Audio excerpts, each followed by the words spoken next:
Magandang umaga po sa ating lahat. Narito ang ating weather update. Una sa lahat, itong si Bagyong Jenny ay patuloy na lumalayo sa ating bansa at wala na pong direktang epekto sa limang bahagi ng ating bansa. Kasalukuyan, nasa layong 640 kilometers west ng Itbayat, Batanes. Patuloy pa niyang inahatak itong habagat o southwest monsoon. Kaya ngayong araw, itong southwest monsoon ay naapektuhan itong kaldurang bahagi ng Northern Luzon at ng Central Luzon. Samantala, yung pong low pressure area nasa labas po ng ating Philippine Area of Responsibility, nasa layong 1,310 kilometers east of Visayas. Inaasa po natin itong papasok sa PAR ngayong weekend at maaari po sa Sunday, nasa loob ito ng PER.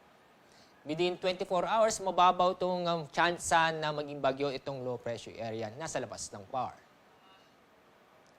Sa lagay ng panahon ngayong araw, maganda at maliwalas sa panahon ang inaasa po natin sa Luzon at ganoon din po sa Visayas at sa Mindanao. May tsansa pa rin po mga isolated na mga pag-ulan dulot ng thunderstorm sa bandang hapon o gabi. Dahil sa maganda at maliwas na panahon, mataas po ang temperaturang may tatala sa Tuguegarao, aabot po ng 34 degrees Celsius. Sa Legazpi, aabot din ng 34 degrees Celsius. Dito sa Metro Manila, aabot po ng 31 degrees Celsius. Sa Visayas at Mindanao, dito sa bandang Davao Region, sa Metro Davao, mataas po ang temperatura na abot ng 34 degrees Celsius. 34 degrees Celsius din ang inaasa po nating maximum temperature sa Zamboanga City. Bagyang mababa namang ang temperatura sa Cagayan de Oro, abot ng 33 degrees Celsius. Sa Iloilo po, ay inaasa po natin na abot ng 33 degrees Celsius. Ngayong araw, wala po tayong gale warning, kaya po malayo po tayong mga pumalaot ang ating mga kababayan sa buong kapuluan. Safe naman po dahil wala po tayo nakikitang matataas na alon. Ngayong araw, banayad hanggang sa katamtaman ng pag-alon ng ating mga karagatan sa buong kapuluan.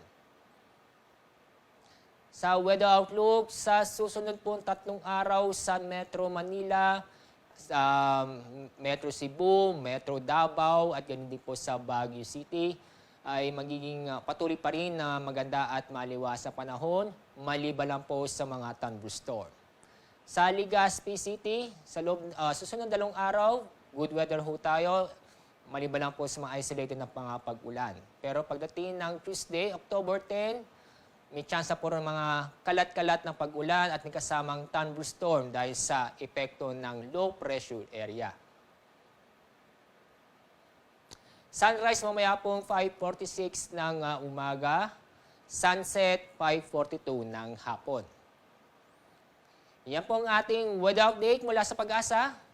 Ako po si Alzar D. Aure.